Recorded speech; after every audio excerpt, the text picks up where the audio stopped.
So I'm going to talk about PTLCs and the math trick that is behind it. And first I'll start talking about me. You can call me Noctus. I'm a software engineer at Zebedee. You can check out zebedee.com. I'm also a developer advocate for 21. We do some education projects in Brazil.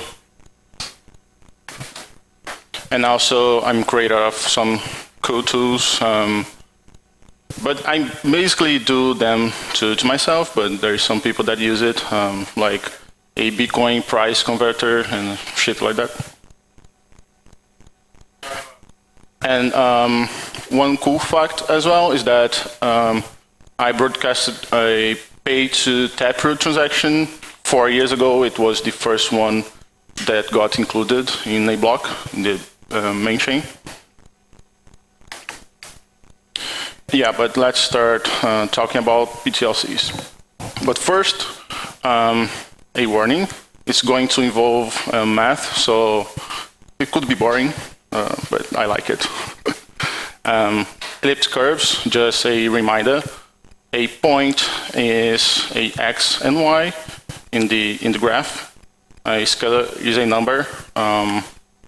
We can do point multiplication, which means you take this scalar, multiply it by the point, and it's going to give you another point in the curve. G is our generator point, so that you can basically, by taking a number that we are calling here D as your private key, if you multiply it by G, you got your public key. It's the same as adding G to itself D times. That's as known as a random walk or DLP. In the curve, at least in Taproot, we have the Schnorr signature scheme, and I'm going to show you how it works if you don't know how it works.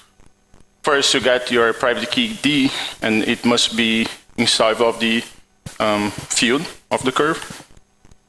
You can compute it, your public key, by multiplying your private key by the G point. And then you have also to generate a random number as our nonce. And then by doing the same step of multiplying by G, you get what we call a public nonce. And then you have to compute the challenge, right? The challenge is basically a hash of the concatenated data of the public key, the public nonce, and the message. You're trying to give a signature. And then the signature follows this formula here. You have the little r, which is your private nonce. You add it to the challenge, and then you multiply it by your private key, right? And then you send to everybody this pair here, which is the signature.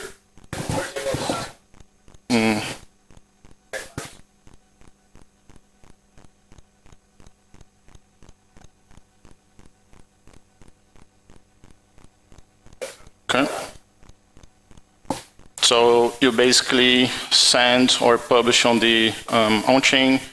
That's the signature pair, which is this number here, the signature itself, but also the public nonce.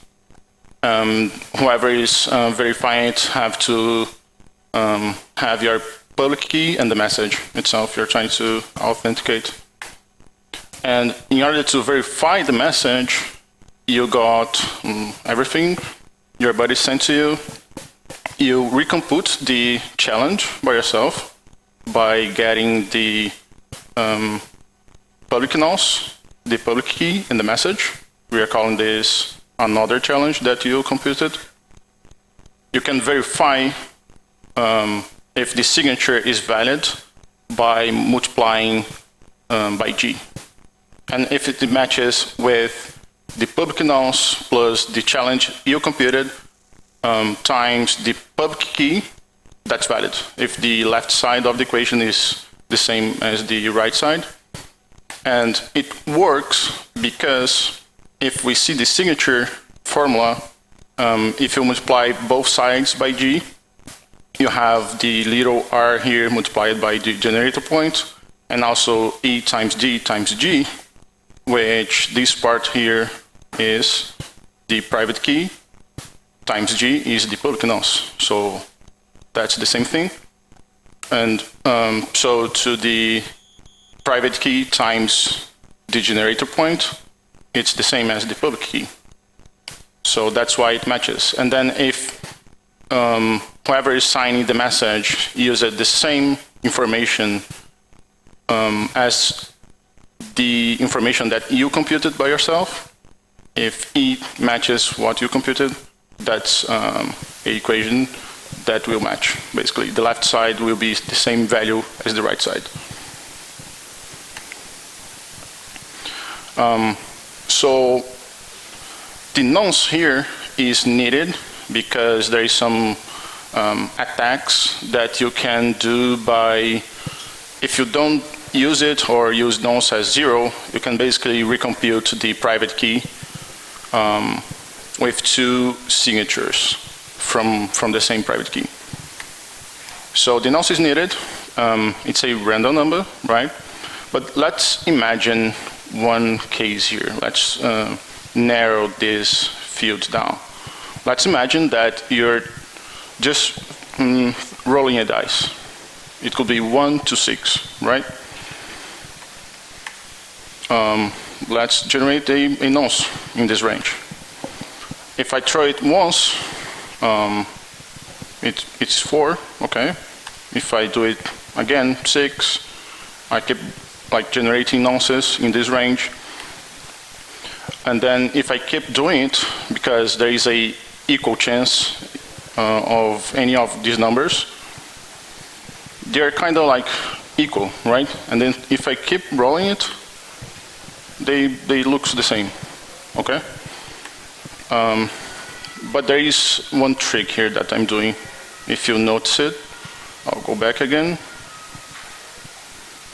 It's actually invisible. You cannot notice it. I was hiding a secret in each of the results. I was using actually this formula. I got the result of the dice roll. I was adding a t as my secret, and then the rest of the formula. So -1, mod 6, because that's the range, and +1. So for the first result here, which was 4, the result of the throw was 1 actually. And then I added 3 as my secret. And then if you do this math here, it's going to be 4. The second throw, the result was 3 again, but I added my secret and I kept adding it every time. So I got a different result.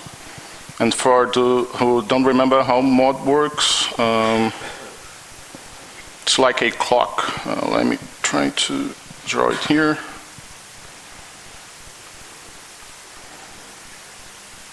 Five and 6.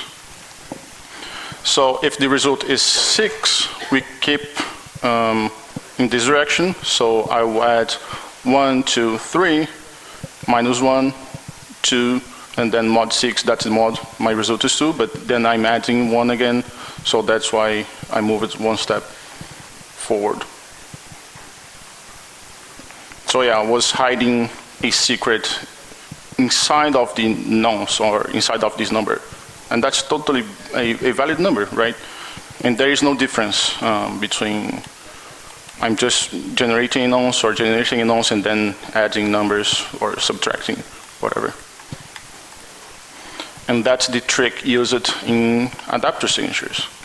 So adapter signatures, it's a similar process of the normal one. You take a private key D, a public key by multiplying to the generator point, a nonce again, a public nonce, but now you are going to generate a secret again.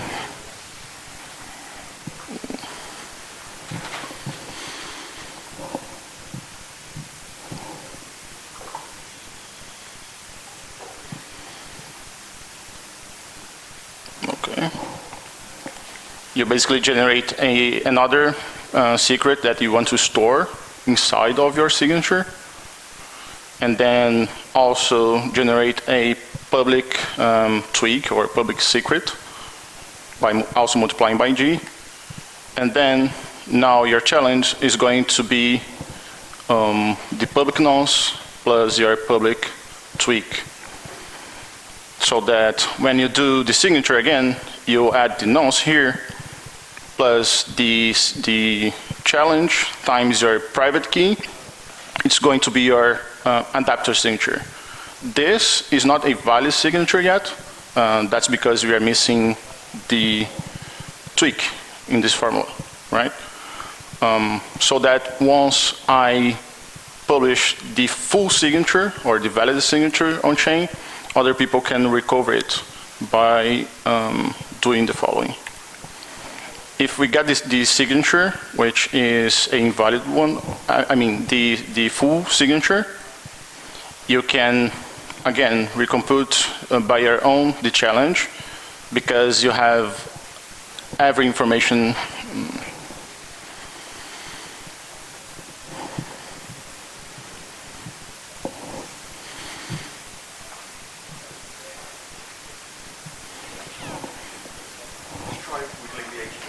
Okay.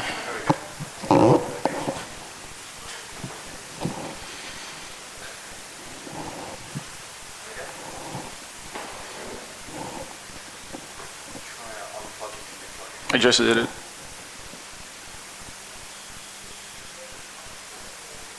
Maybe again? Oh. Okay. You can do this computation because you have everything.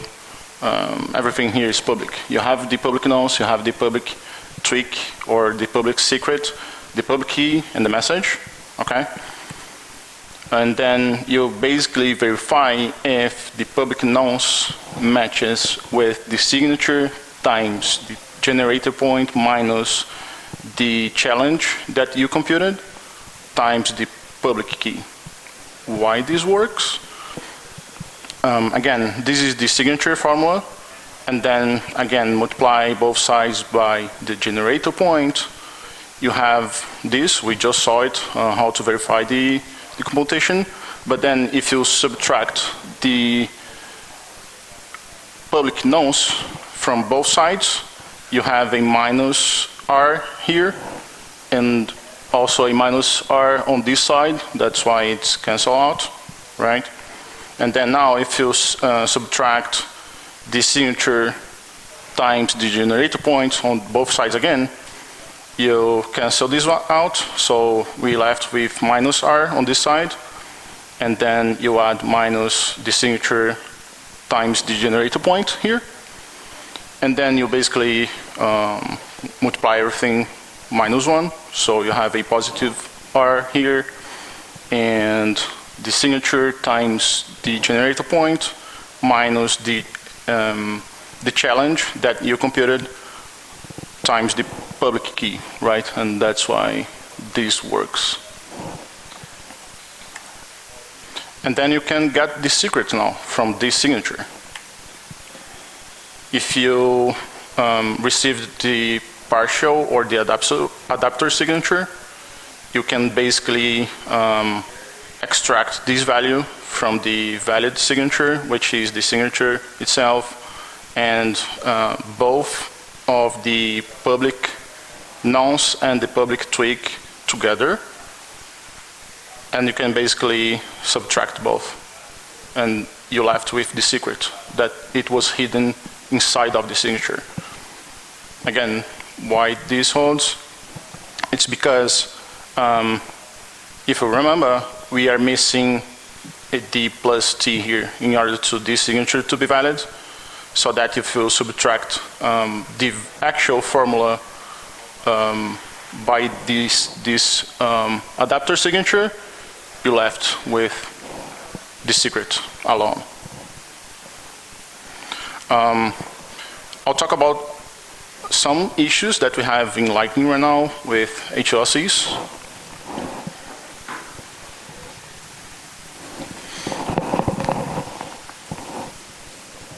Not sure what's happening. I'm still moving it. Can't be from the cable, it could be a janky cable. So, but what you did last time worked. There we go, back.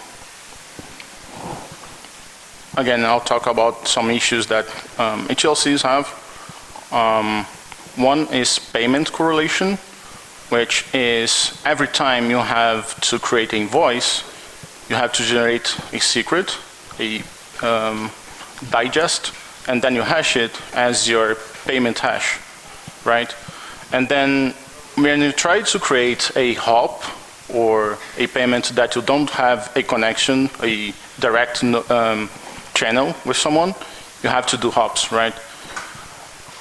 But then this payment hash is reused on every hop, so that if there is evil nodes between your route that you're creating, someone could see that the same payment hash is going along the network.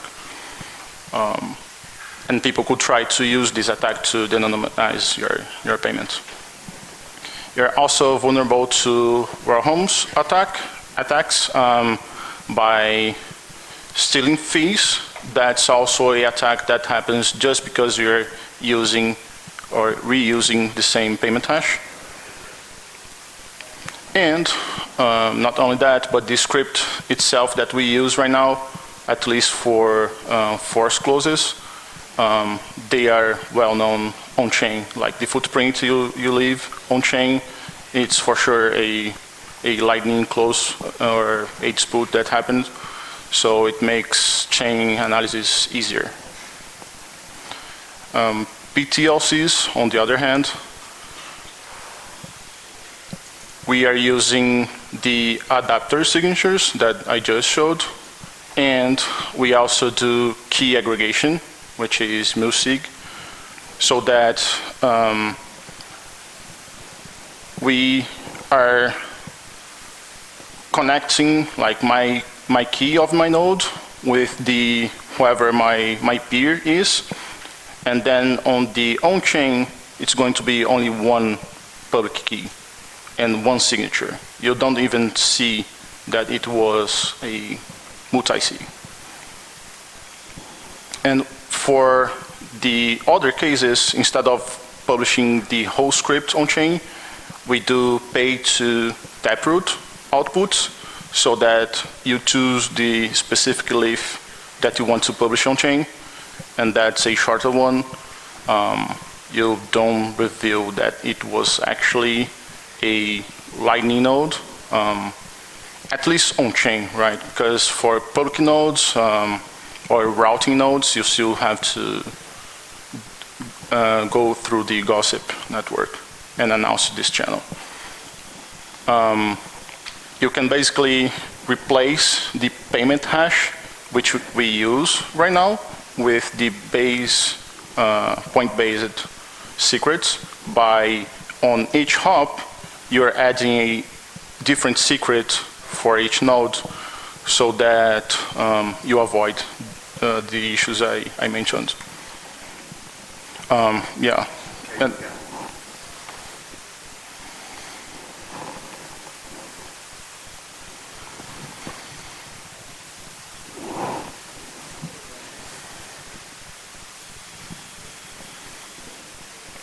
And you basically eliminate this attack, right? And then, as I said, because we are using pay to taproot outputs, the footprint you leave on chain is smaller, right? There is some like discussions going on around PTLCs, but like from what I researched, there is no draft, like a official draft yet. Neither a implementation that is going with like a open merge request or something like that. And that's because we have more groundwork to be done, like taproot transactions just got added to some implementations. And also we have to change some messages in the spec in order this to work. And because we are doing the embedding the secret inside of the point, in order this to work, if you want to do a payment with many hops, basically every single hop have to implement PTLCs as well. And then that's it. Any questions?